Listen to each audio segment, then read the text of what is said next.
Good evening. Welcome to Tsukiji Hongwanji Buddhist Temple. Please join me in Gassho. Namanda, Vitnamanda, Vitnamanda, Vitnamanda.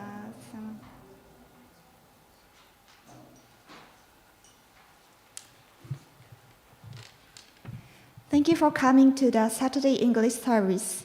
Today we will be observing Ho-onko, which commemorates the memorial of Shin Shonin. We would like to begin the service with the offering of candles, flowers, and incense.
We will chant the sutra Shin. Please turn to the back page 3 of the red service book.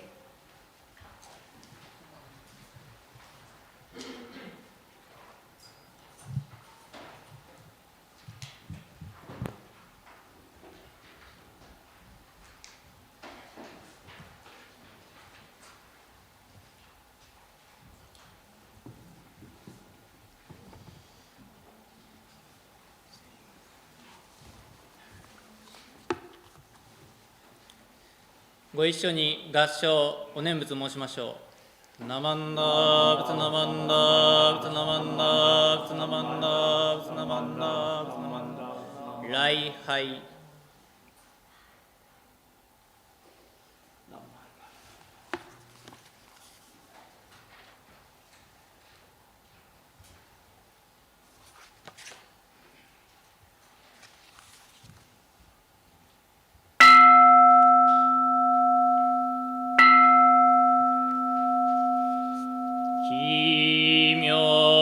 無量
無変更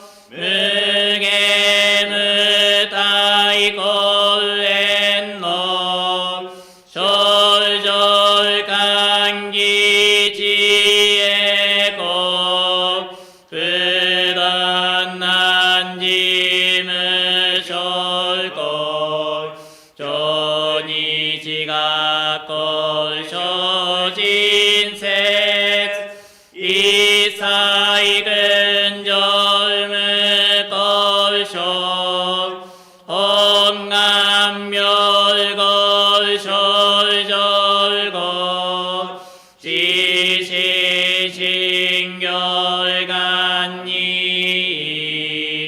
上等学所大涅槃一死滅亡願成就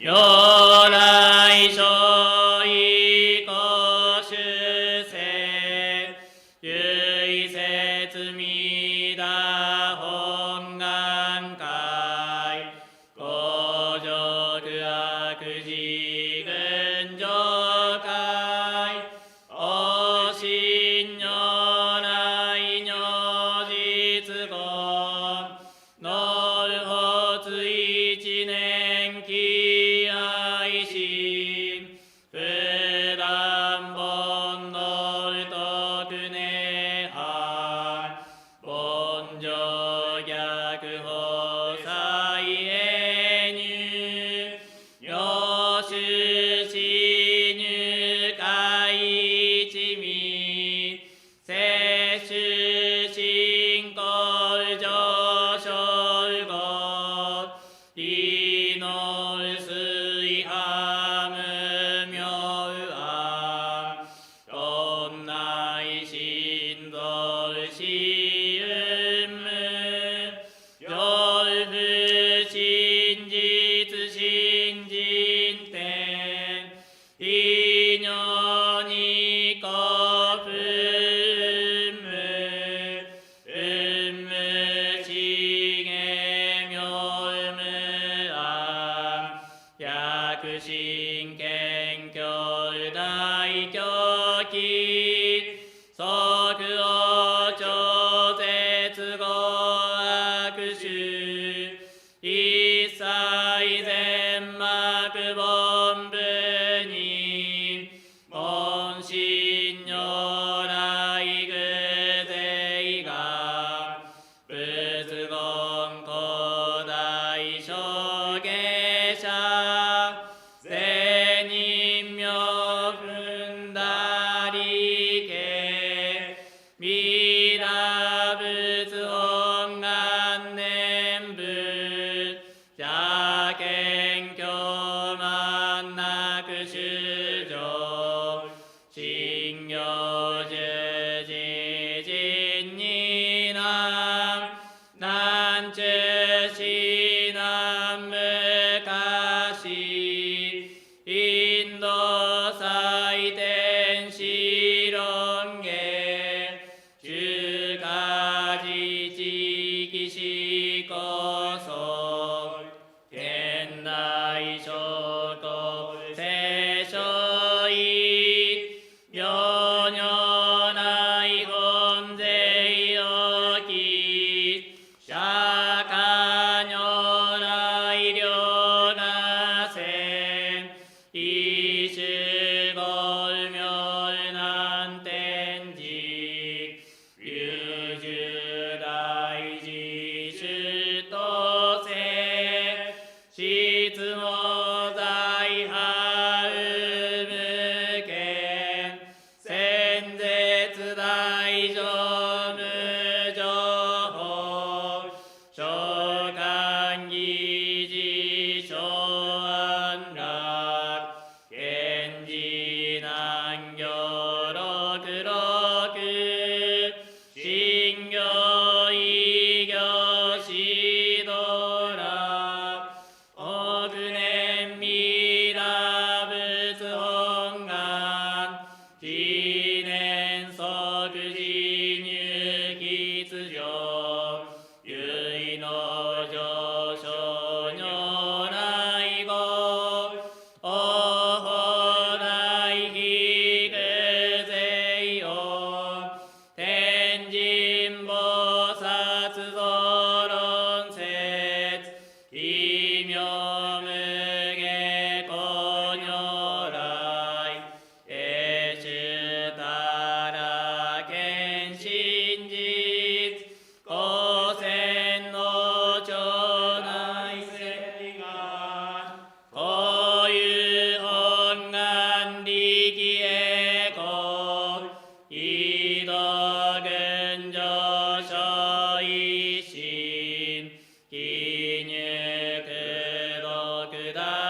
明浄土活入万全自力変言集円満特語感染症三不三神経音語増末法滅道非一生増悪地偶税死安如外生妙化全道徳妙部所依本来上三陽逆悪光明明語権因年愛入本願第一回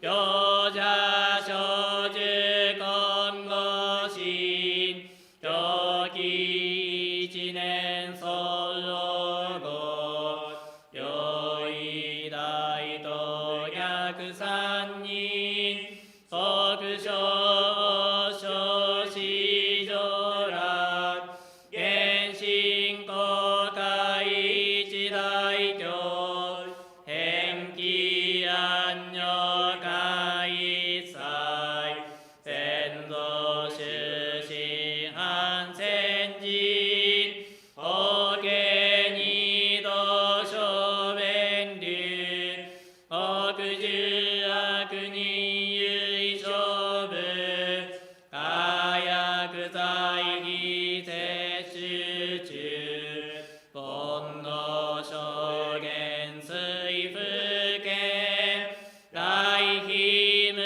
見上昇が本資源空妙仏教連民全幕本部に新宗教諸公編集天弱本願具悪性県内生じ臨伝下月地義上位少子即入弱上無意楽一信じの入空教大事主子と行祭無変極上苦悪道有即時主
一緒に合唱お念仏申しましょう。ナマンダ仏ナマンダ仏ナマンダ仏ナマンダ仏ナマンダ仏ナマンダ仏ナマンダ礼拝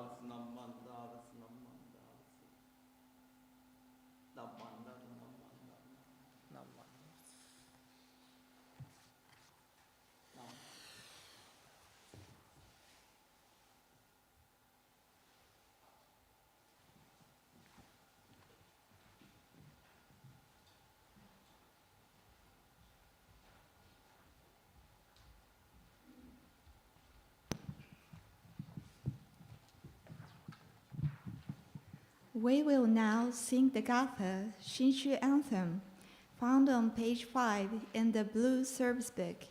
Congregation, please rise.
Please remain standing for the recitation of the three treasures found on page 4 in the blue service book.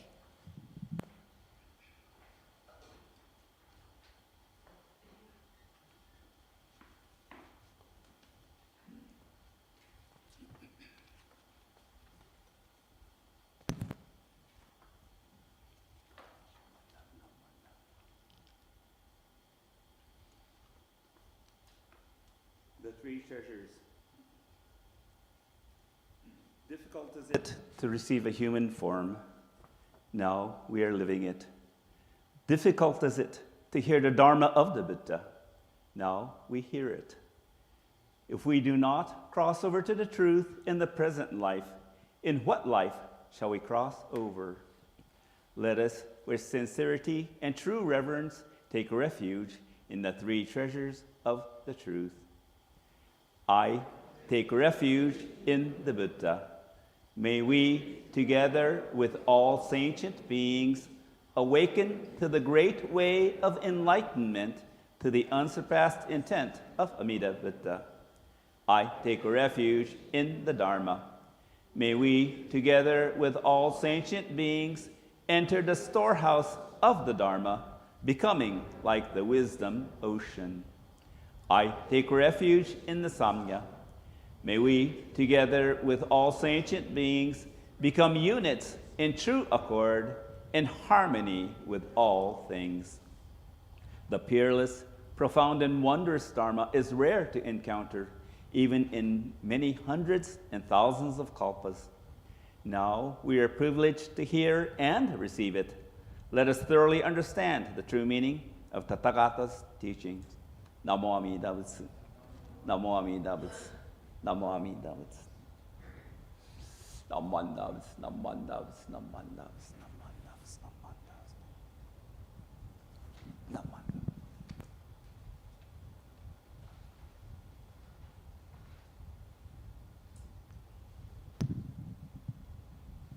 Please be seated. Please wait a moment until we get ready for the Dharma talk.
This evening, we are so happy to have Reverend Dr. Kenneth TANAKA, Professor Emeritus of Musashino University, as our guest speaker.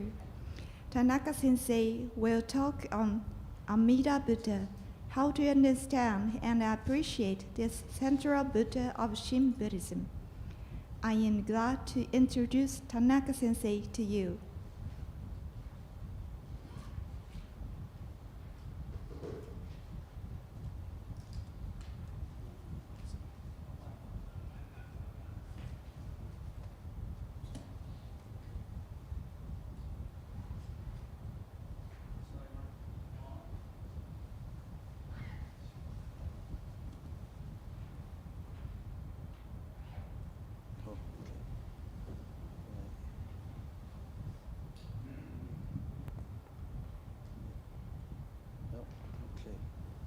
Well, all right.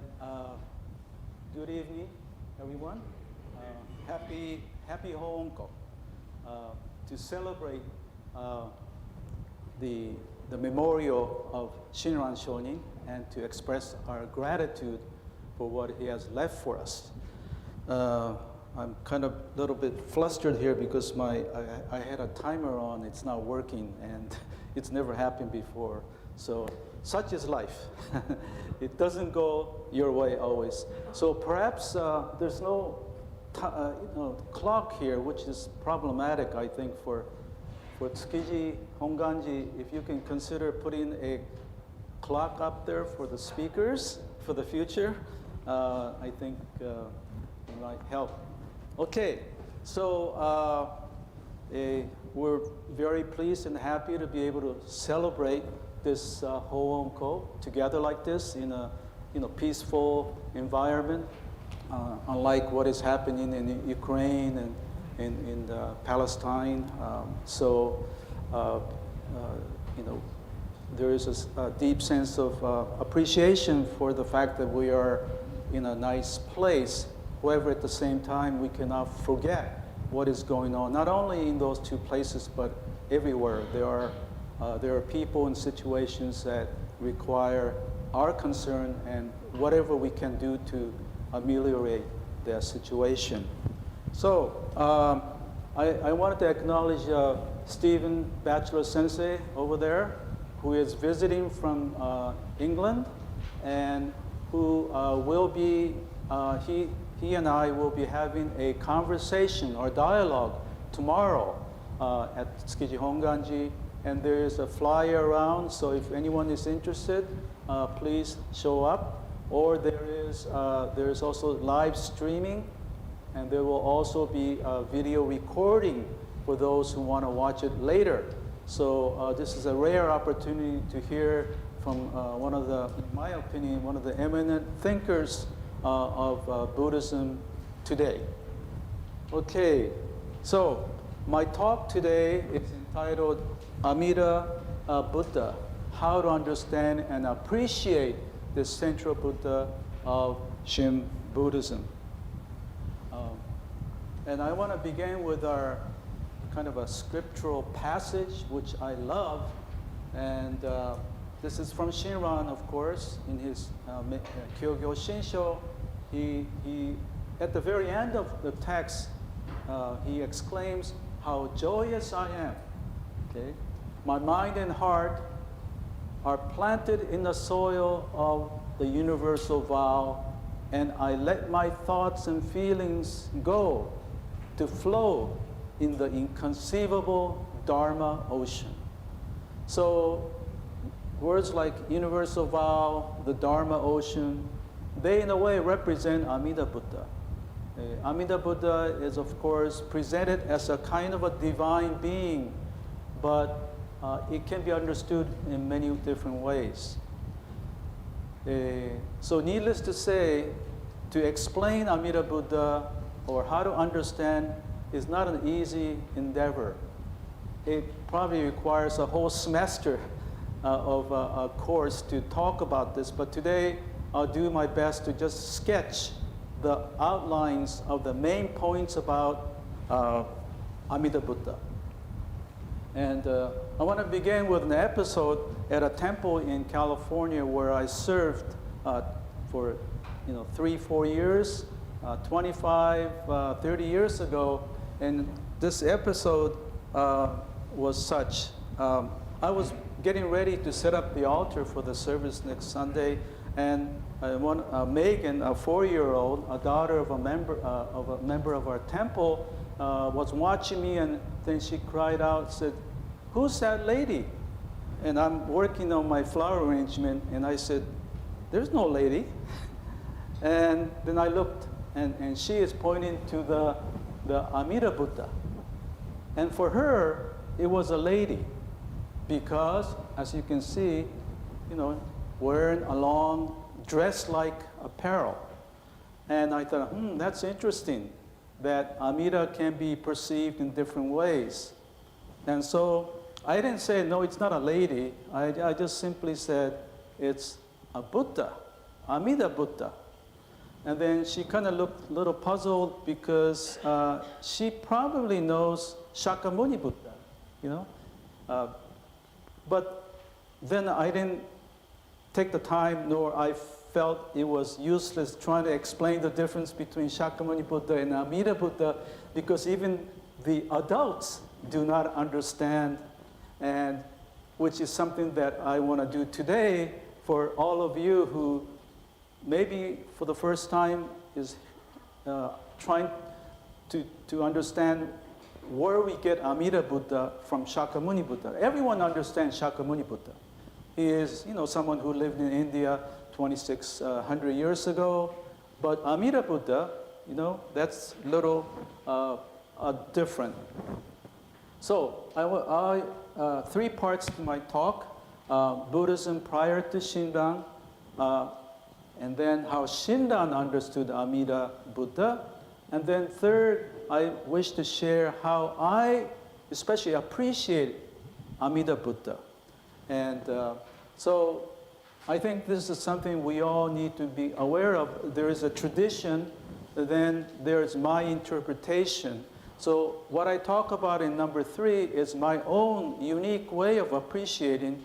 I don't impose that on anybody else, and I don't expect any of the Shin Buddhists to think and feel the same way. So Buddhism prior to Shinran, and we need to start with the sacred story, what I call a sacred story. So this is found in the larger sutra. And there are 3 Pure Land Sutras, right? And the most important for our tradition is the larger Skavati Vyuha Sutra. I have prepared a resume or outline, and you can look at this more in detail later. I won't be able to go into depth, but if you want to know more, you can take a look at this. So, in the sacred story, what I'm calling the sacred story appears as I said, in the largest Skavati Vyuha Sutra, and it's a story in which a king meets a Buddha called Lokeshvara Raja. And he is one of the Buddhas who lived way long time ago before Shakyamuni Buddha. So this takes place, kalpas ago, eons ago. And this king is inspired by Lokeshvara Raja and wants to become ordained or become a monk. And he becomes a monk named Bodhisattva Dharmakara. Dharmakara means storehouse of Dharma. And then as he begins to practice, he wants to liberate all beings. And so, and establish a pure land where people can go there and to practice Buddhism and for them to become ultimately Buddhas themselves. So he engages in practices called 6 paramitas, or 6 perfections, which are quite well known. And he does that for eons and eons of time. And then, he manages to become a Buddha, and he is named Amida Buddha. And he now resides in a realm of pure land called Sukhavati Vyuha. And then he raises 48 vows. And these are all conditions of how sentient beings can be born in the Pure Land. And of the 48, the most important is the 18th. And it's called the primal vow. And in Japanese means Hongan. It's pronounced Hongan. And that's why we get the Honganji, the temple or the primal vow. And in that primal vow, if you have the resume in front of you, it's the 18th vow. And I'm going to read this one because it's very important. And that vow says, the Bodhisattva Dharmakara makes a vow and says, if when I attain Buddhahood, sentient beings in the lands of the 10 directions who sincerely and joyfully entrust themselves to me, desire to be born in my land and recite my name even 10 times, are not born there. May I not attain perfect awakening. Excluded, however, are those who commit the 5 gravest offenses and abuse the right Dharma. So if this condition materializes, then beings can be born in the Pure Land. And if it doesn't, and I myself, or I, the Dharmakara, will not become a Buddha. So that's the 18th vow. And the key point here is sincerely and joyfully entrust themselves and recite my name 10 times. So that's why in the service we recite the name Namo Amida Butsu. It is a sacred name, and it is central to what Shin Buddhists do as practice. Although we don't really call it practice in the ordinary sense, because that would become self-powered. Well, this is a long, very complicated doctrinal issue, but the reciting the name out of pure gratitude without expecting any return, that would be considered more pure form of practice. Now, so how do we get Amida Buddha? And we need to see it in a broader perspective. If you look at the development of Buddhism from 500 years ago, before the Common Era, you see different notions of what Buddhas are. There are different kinds of Buddhas. Of course, the most important one is Shakyamuni Buddha, which we can all understand. He was a historical person, and then soon after you get the notion of past Buddhas. That there are past Buddhas, starting with Buddha named Vipassana, Sikkim, etc. And then the seventh, there are different versions of past Buddhas. The most well-known is that there were 7 past Buddhas. And the 7th is actually Shakyamuni. So this idea developed after Shakyamuni passed away, and that Buddhists believe that there were other Buddhas before Shakyamuni. And then, so that's the notion. So we have Shakyamuni Buddha, we have past Buddhas, and then we have a future Buddha, Maitreya, Miroku. So Miroku, Maitreya, right now resides in the Tushita heaven, and in the distant future, he will descend to our Saha world. And it could be in 5,000 years, or it could be in more than 5 billion years. So don't hold your breath. And don't wait for him. But it's played a very important role, especially in East Asia. There were Buddhist schools that were based on Maitreya cult, especially in China. And so it's an important Buddha to consider. Then we get contemporary transcendent Buddhas. This is my term, or a term that most scholars use. In other words, not the past Buddha. The past Buddha and Maitreya Buddha, they are in this Saha realm. But the contemporary transcendent Buddhas dwell in other realms or other pure lands. And right now, not in the past, right now. So that's why it's contemporary. And one of these is Amida Buddha. And So beyond the Saha realm, in a distant direction in the west, there lies Sukhavati, pure land. And so that's how we get Amida Buddha. So Amida Buddha is actually, you can consider Amida Buddha as having been a past Buddha, but eventually becomes the contemporary transcendent Buddha. And the difference is that Amida Buddha dwells right now, according to this sacred story. Dwelling right now, and that when our life ends, we can go to that pure land. And so that's the background up to Shinran's time. And so second part, I wish to talk about, okay, I wanted to show you the different images of future Buddha. This is Maitreya, and this is from the 7th century in Asuka period in Japan. And then there is a transcendent Buddhist, and I forgot to talk about that. Amida Buddha is not the only contemporary transcendent Buddha. There are other Buddhas. The other relatively famous one is Akshobhya Buddha, who resides in a pure land to the east, not to the west.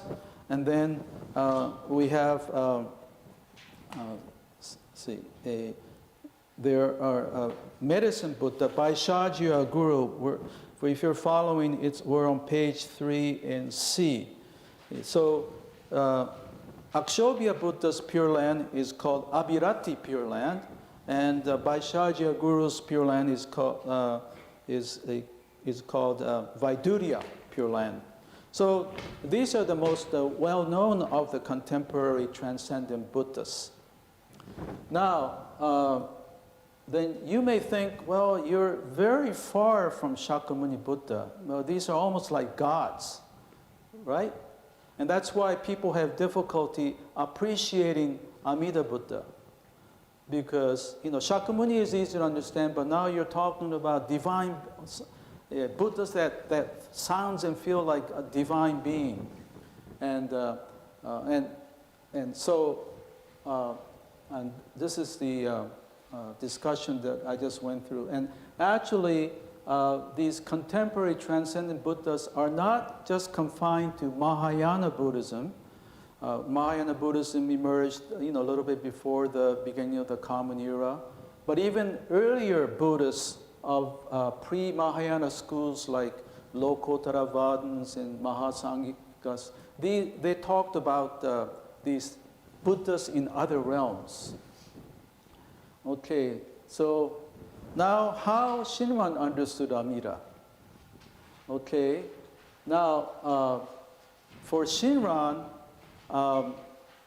he was greatly influenced by Mahayana philosophy, and he, in a way, looked at Amida as an expression of reality.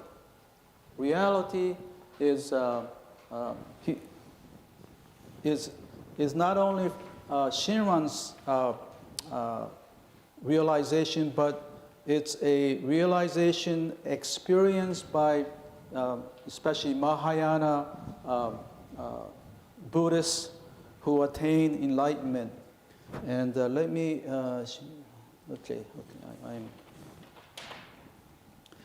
so Amida expresses reality, and reality is expressed in different terms like dharmata, which I translate oneness, suchness, or thusness, or Shinran likes the term jinan, naturalness, and dharma body, dharmakaya. Dharmakaya is well known in Mahayana Buddhism. So the idea is that an awakened people, when they experience their states of enlightenment or awakening, that they experience states that I am calling reality. And so Amida Buddha is a manifestation of that reality. So here, there's from this treasure ocean of oneness, form was manifested, taking the name of Bodhisattva Dharmakara. So Shinran says that Dharmakara actually is an emanation of reality. And then it's also a skillful means. Compassionate means refers to manifesting form, revealing a name, and making itself known to sentient beings.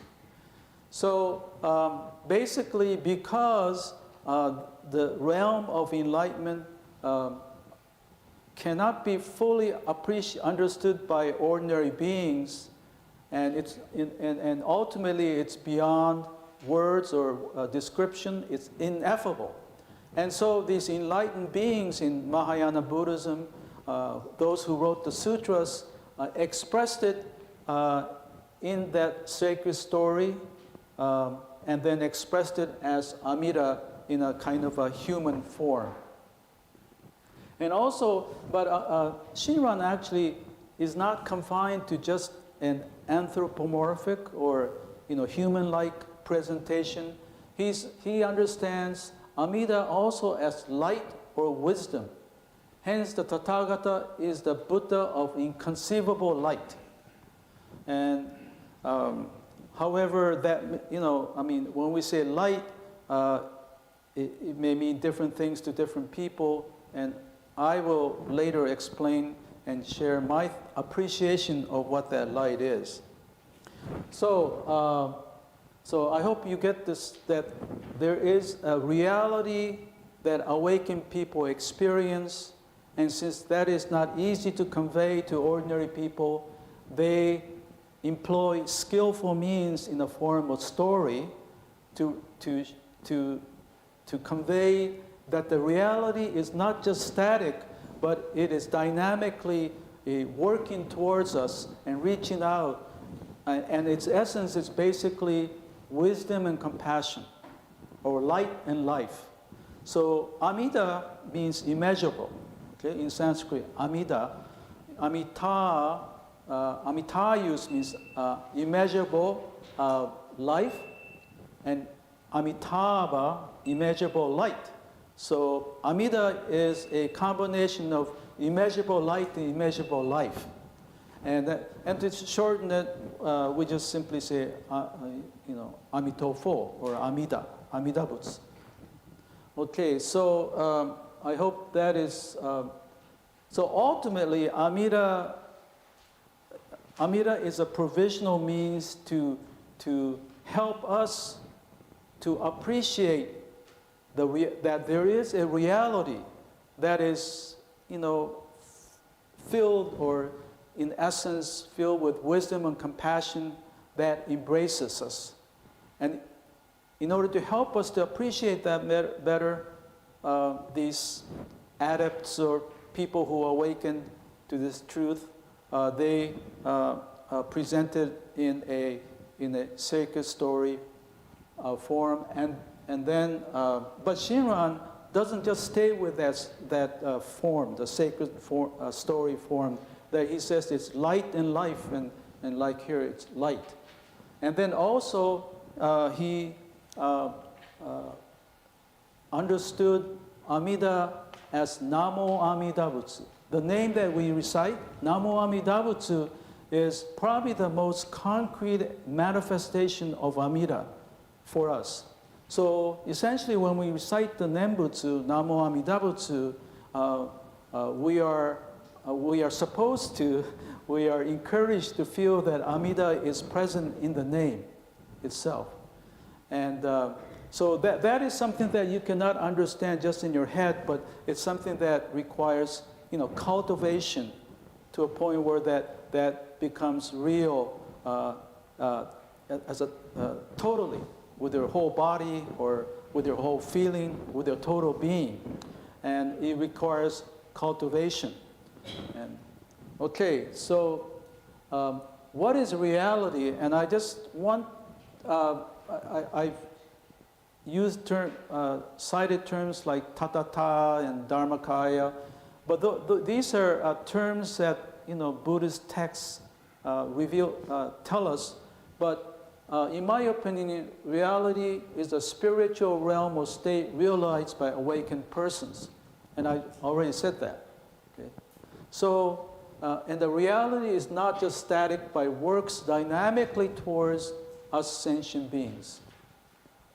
And in my opinion, this is my opinion, the reality differs from God in the monotheistic religions, which in those religions, essentially God created the objective world or the universe and exists independent of his creation. So Amida is expression of reality. And perhaps one way of looking at it, of course this is a very complicated issue, the monotheistic God created reality in a way. But anyway, I think one can find some fundamental difference in God in the Christian and Jewish traditions and Islamic traditions from Amida Buddha. Okay, so that's the second part. No, it's not. I'm not through yet. What is important is that in trying to understand Shinran's appreciation of Amida, we have to appreciate Shinjin.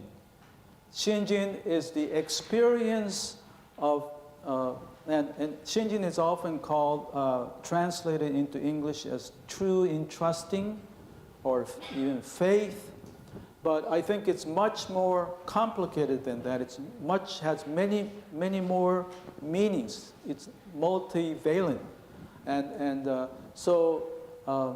But anyway, realization of Shinjin, with that, Amida Buddha becomes real through experience. And what do we come to realize? We come to realize two things. Well, simply put, one is to realize my Bonbu nature, that I am an imperfect and foolish, compared to the Buddhist ideals, not necessarily compared to your neighbor. Okay, we often say we are ordinary foolish beings, and you feel like you're inferior. We're not comparing yourself to your friend or next door neighbor. We're comparing ourselves to the Buddha or enlightened people that we're striving to be. And so that realization is important. Maybe some of you are saying, oh, I'm not that foolish, and maybe you're not. But I certainly am. I find it more and more, even as I get older, Recently, I became an avid fan of Shohei Ohtani, the baseball player. How many of you have become addicted to Shohei Ohtani? Very few. I mean, I would thought maybe half the people would raise their hands. But he is, not only is he a great player, he's a nice guy, and people really like him for that. And the reason why I say I'm foolish in that I know that we should not get attached, attached to who wins, who loses, or whether the angels lose or win. Even if the angels won, they don't give me any money. I don't benefit, but I am invested emotionally. And 2 years ago, they were doing quite well. I mean, this year too. In the beginning, they always do well. Then little by little, they start going down. And 2 years ago, they lost 14 games in a row, consecutive. And every day I think, oh, they got to win next time, but they lose. And then, but other times when they're doing a little bit better, I still get invested in their winning. And I know I shouldn't get attached. That's my attachment. I want things to go my way. Basically, I think that all of us, we have this intrinsic, inherent desire for things to go my way, even though we know, even though the Buddhism teaches us it doesn't happen, Life is a bumpy road. We all experience dukkha, difficulties and difficulties and pain. but we still want it. We still want things to go our way. We still want our team to win. And I keep saying, it's just a game. And, I have no, they really don't care if I root for them. Yet I get involved. And this is just an indication of how attached we are to certain things. And in Shin Buddhism, I think it's important to notice that. And that's the number one. And notice that we have that tendency. So that's what we come to realize. And the other one is come to realize that the workings of the primal vow in my life. And I'll talk about that a little bit later. So the other thing about Shinjin is that Shinran talks about karmic consciousness becoming one with Amida, becoming one with a name and light. And that is specifically talked about. And so in this life, and this is what's important, some people think, Shin Buddhism is part of Pure Land Buddhism, so all we care about is going to the Pure Land after we die. And that may have been so in the earlier forms of Pure Land Buddhism, like in China and elsewhere. But with Shinran especially, what is important is here and now in this life, in the realization of Shinjin, which is not very different from Satori in Zen Buddhism or Kensho in other. In fact, Shinran says he equates Shinjin with the first level of the sagehood or stream enter, or the stage of joy in Mahayana Buddhism. So it's the first level of Arya Janas. And so that it's not a simple pious devotional faith. And it is that's why I think we need to talk more about Shinjin being, realization, awakening, just like it is in other forms of Mahayana Buddhism and other forms of Buddhism. And so, and that experience he talks about it in terms of becoming one with the light and the name Namo Amida Butsu. And then there is an element of joy. That is, it's important. There's sometimes we think Buddhism talks so much about suffering that it's dour, it's sad, it's kind of pessimistic. But that is not the case in my opinion, because people who have realized something important through the path, they express this sense of joy, just like the opening sacred passage that I read, how joyous I am, how joyous I am. And so, and then, so I, rather than translating Shinjin merely as entrusting, I have done my best to include realization. So I refer to as Shinjin realization. It's awakening. Buddhism is a religion of awakening. It's not a religion of faith or belief, I mean. So we need to be clear about that for Buddhism, of course, in general, but especially in Shin Buddhism, because there's a tendency to regard it as devotional. And then Shinjin, as I said, has many meanings, and these are some of the meanings of realization inside of wisdom. Shinran talks about wisdom, wisdom of Shinjin of wisdom, entrusting, joy, overcoming doubt, and compassion.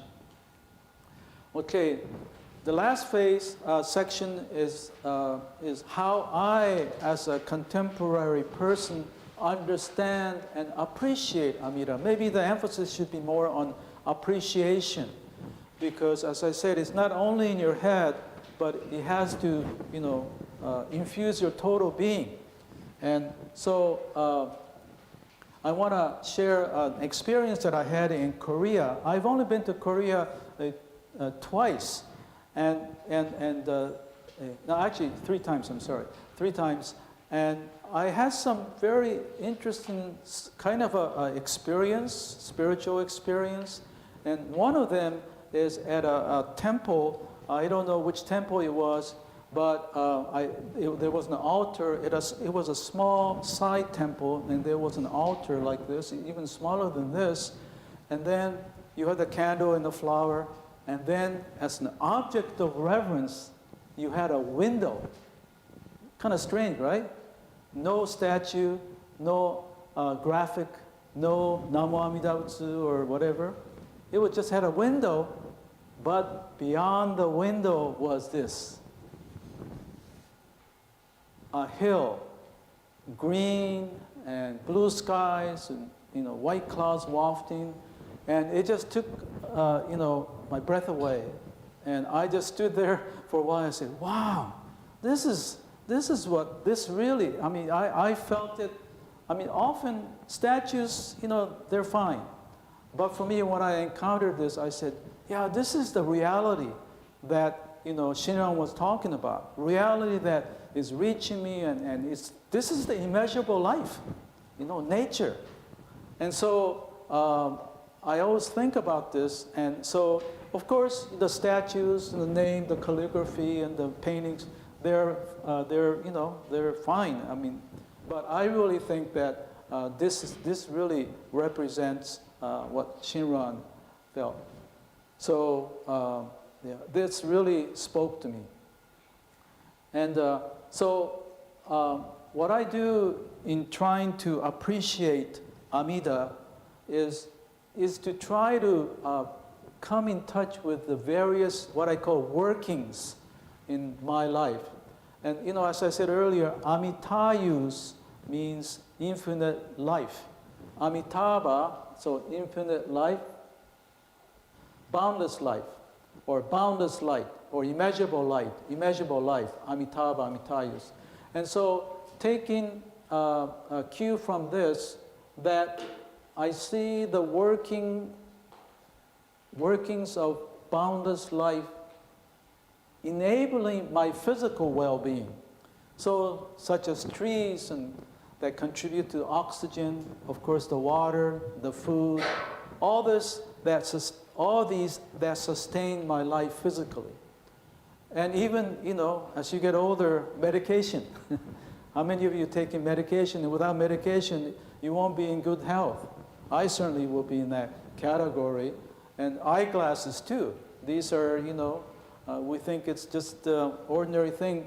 But when you really think about things that make my life, sustain my life, you have many, many things that we often are not aware of. And the boundless light. Light is more like inspiration or insight or knowledge, wisdom that I hopefully I receive from my teachers. And then, of course, the emotional and the mental support that I have received from my friends and my family, especially my parents, my grandparents. And so I just want to share some of the examples. I have two homes. I have lived in California and then Japan half of my life. And here are flowers from California, and these are just ordinary. I took all this just in my neighborhood, and if you really look around, so such beauty and such shimmering life. Not all the time, we're not always, in that mood, but more you contemplate and think about the infinite life in Amida, then you feel more of that. Look at this leaf. It's amazing, the coloring and the texture. And here is another one, just in ordinary homes. And then this one too is, you don't find it in Japan. This coloring is really interesting. Okay, and this is now in Japan. These are tulips near the Musashino University that I taught for 20 years. And every spring I would look forward to this tulip. This is the higan flower that you find during the equinox in the fall. And you can't, it's kind of too much lighting here, but this is cherry blossoms over lake pond at Inokashira Park, which is one of my favorite parks. And here is one of the flowers. And this I took from the plane going to Shimane Prefecture overlooking Mount Fuji. And it's, what can you say? It's beyond words. And then there are the pets in my life. These are actually not my, these are the feral cats. They're stray cats, but they used to come, except for, unfortunately, only this Mike is the only one that continues to come. And I'm still happy that he's around. But even I have fed them for 10 years, but they have never thanked me. In fact, they don't even allow me to pet them, because they're stray cats. Stray cats, inherently, they just run away. But a few years ago, this Mike, who was 3 blocks away from my house, was totally a different person. Different cat. Okay? And here you go. See how happy I am? I've been feeding him for 8 years, and then for the first time, he allowed me to pet him. And I don't know about cats, but in a different neighborhood, he's a different cat. And maybe, but at home, when I feed him every morning, he's still the same feral cat. So this was like almost, a Buddha send. Wow, I can pet him. And so I had my wife take this picture. Fortunately, he's the last of the 8 cats that I caught and neutered because, and they're neighborhood cats now. And, all the other 7 have passed on. And so he's still, after 12 years, around. And then there are my teachers, who is Professor Takasaki at University of Tokyo, who is the eminent scholar of Tathagata Garbha, the Buddha womb or Buddha nature theory. So he really inspired me. This is Professor Lancaster at the University of California, who is still alive, and I'm in touch with him, who's in Los Angeles. And here's Dr. Bloom. Some of you know him. He is a fervent Jodo Shinshu scholar and practitioner. And you can see his devotion, his feeling as he looks at the statue. You can see him that it's not just in his head. He's feeling it with the total beings. That's what we need. That's, unless you come to this level, you cannot fully appreciate, what is Amida. Amida intellectually doesn't make, a lot of sense until you come to fully appreciate. Okay. And then here's is probably my primary Shin Buddhist teacher, Professor Reverend Kakuye Miyaji. And this is the last time I saw him in Los Angeles. And also this is Reverend Laverne Sasaki, who was my first teacher in high school. And there's Sharon, Sharon is Reverend Sasaki's niece. And so anyway, this is, so whenever I talk about Reverend, especially Reverend Miyaji, I get a little bit emotional. And then, and it's strange. It's almost, I'm not really very much an emotional person, but I get that way. And then Reverend Sasaki, without him, I wouldn't have probably, have gotten interested in Buddhism because, the regular minister there at my first temple couldn't speak English, so couldn't explain a lot of things. And then here are my students who also teach me. This is in China. When I went to teach there as a guest visiting scholar, and I had a great time, I really feel like, these days China and Japan are not, getting along so well, and I feel that there is a sense of kind of antipathy towards China, but we have to see people as people, okay? And I know I'm running out of time. How long has it been? Because I have 5 minutes or so? Yeah, I have 45 minutes, right. So how much has it been? 43. Okay, it's keeping time. Okay, and here are some of my students at and well, this is my wife, so, but these other two, one of them. And here's my mother. And she passed on at the age of 97, almost 98. And I think about her often, as I'm sure all of you do, about your parents and your mother. I just want to share one kind of humorous episode. She liked to tell, it's humorous. She was born in Hawaii, so she has a Hawaii, mentality. And then one time I was complaining to her that, my wife, who is a pianist, she loves to play, and she loves her Steinway piano. And I said, just kind of half jokingly, I said, my wife, she, Kimie, Carrie, she, she likes her piano so much. So in her view, and so I'm only number 3. Number 1, the kids. Number 2, the Steinway piano. And then I'm number 3. And then she says, well, that's not bad. And so that stays with me still to this day. And whenever I think about her, that comment, well, that's not bad. What are you complaining about? And it kind of puts me in my place, And so that kind of humor, memory really kind of gives you, heightens your spirit and maybe also not to take yourself too seriously, as we say in English.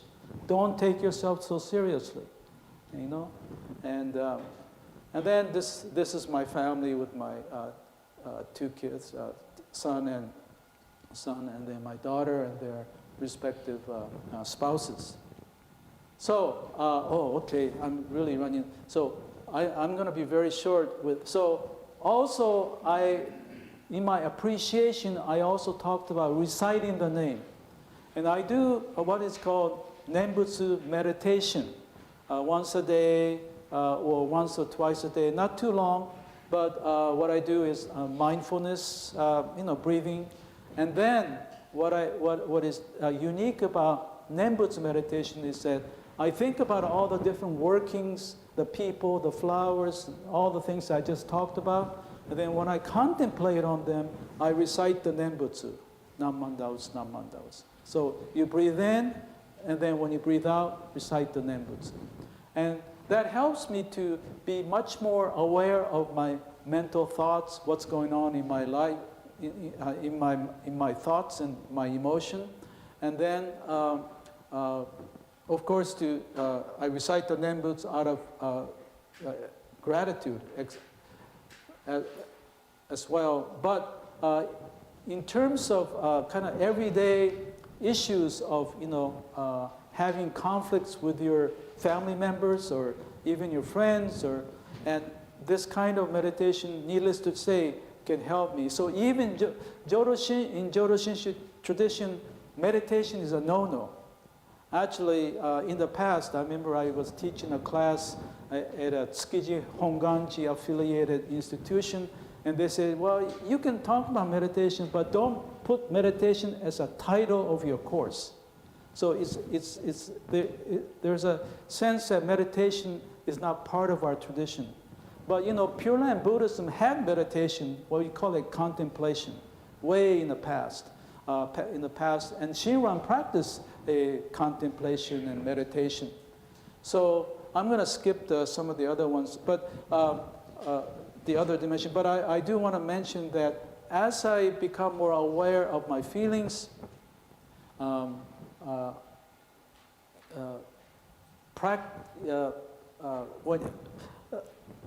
when you're able to do that, you're able to notice it and let it go. And that is, of course, the central to the mindfulness practice. But in my sense, I let it go to the naturalness, the jinen. Let it go to Amida. So my mind is planted in the soil of Amida, but also in the opening line, letting my thoughts and feelings go. Okay, so And the last point, I just want to mention this because this is unique to Shinran's understanding Amida. Going to a Pure Land is not the end. You come back from the Pure Land in the realm called Gassho, and as a bodhisattva, and Shinran doesn't talk about the details of how you come back, but I feel that it's important to kind of imagine, use your imagination. So going to the Pure Land, and in Shinran's case, you become a Buddha immediately. That's a big difference too, okay? So in the past, people went to the Pure Land and practiced to become a Buddha. But in Shinran's case, when you're born in the Pure Land, you become Buddha right away. And in my sense, you become one with Amida, with the reality. And reality is always working, so I see myself that upon my death, I'll be coming back as part of the workings of Amida. But it seems a little theoretical, so I imagine, okay, I'll come back as a kind and thoughtful teacher, or even a bird that can have a soothing, chirping sound for people, a soothing. I have all this written down here: soothing wind, and even a politician that really works on behalf of other people. So to exercise compassion and to work for the benefit of others, even after after this present life. But the important thing also is in this life with Shinjin, which I didn't talk about, with Shinjin, you become much more compassionate, concerned about other people. And so I'm going to leave the concluding, I'll leave it for you to read. I have a couple paragraphs, and if you have time, please read that. Essentially, it's summarizing what I talked about today. I know that time is of essence, so I will conclude and with this passage again, and how joyous I am. My mind and heart are planted in the soil of the universal vow, and I let my thoughts and feelings go to flow in the inconceivable Dharma ocean. Namandavas, namandavas, namandavas, namandavas, namandavas.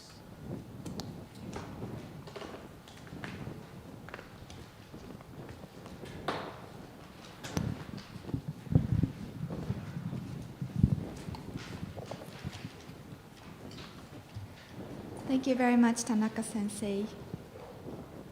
We will now sing the gatha, Namo Amida Butsu. Congregation, please rise.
Please be seated.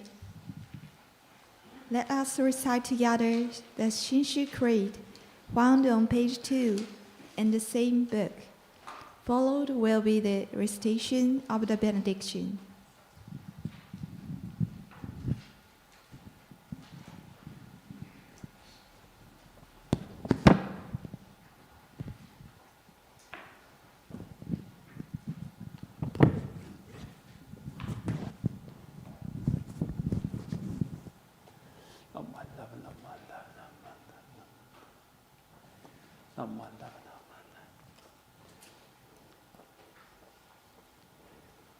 If you will follow along on page 2, the very bottom, the Shishu Creed. We single-heartedly take refuge upon Tathagata Amitabha for the enlightenment in the life to come, abstaining from all sundry practices and teachings and giving up the trust in our powerless self. We believe that the assurance of our rebirth comes at the very moment we are led to entrust upon the Buddha. And we call the name Namo Amida Butsu in happiness and thankfulness for the Buddha's great compassion. We also acknowledge gratefully the benign benevolence of our founder and the succeeding masters who have led us to believe in this profound teaching. And we do now endeavor to follow throughout our lives the way laid down for us. Amida Buddha surrounds all men and all forms of life with infinite life and light. Particularly does the Buddha send forth loving thoughts to those in suffering and sorrow, to all those in doubt and ignorance, to all who are striving to attain truth, and to those whose feet are standing close to the great change men call death. Amida Buddha sends forth oceans of wisdom and compassion. Namo Amida Butsu. Namo Amida Butsu. Namo Amida Butsu. Namo Amida Butsu. Namo Amida Butsu. Namo Amida Butsu. Namo Amida Butsu. Namo Amida Butsu.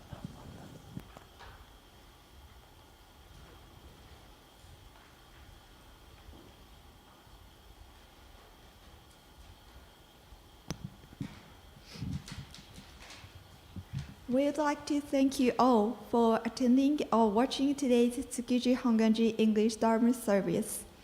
For those attending here in person, please take time to scan the QR code located near the entrance.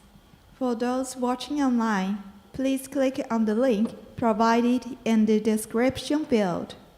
We would appreciate if you could fill up the survey provided in the link and give us your feedback or views so that we can improve on the services.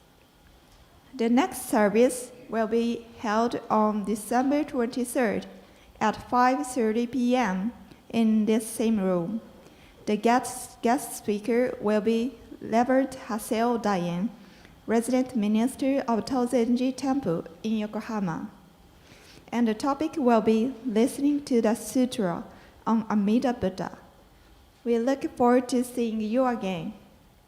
Let us put our hands together in Gassho. Namanda, Namanda, Namanda, Namanda, Namanda.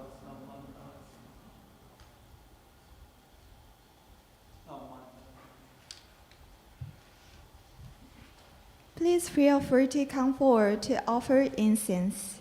Once again, thank you for coming to today's service. Thank you.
we are scheduled to have a reception after the Dharma talk in the back room. If you have signed up for this, please go ahead and state your name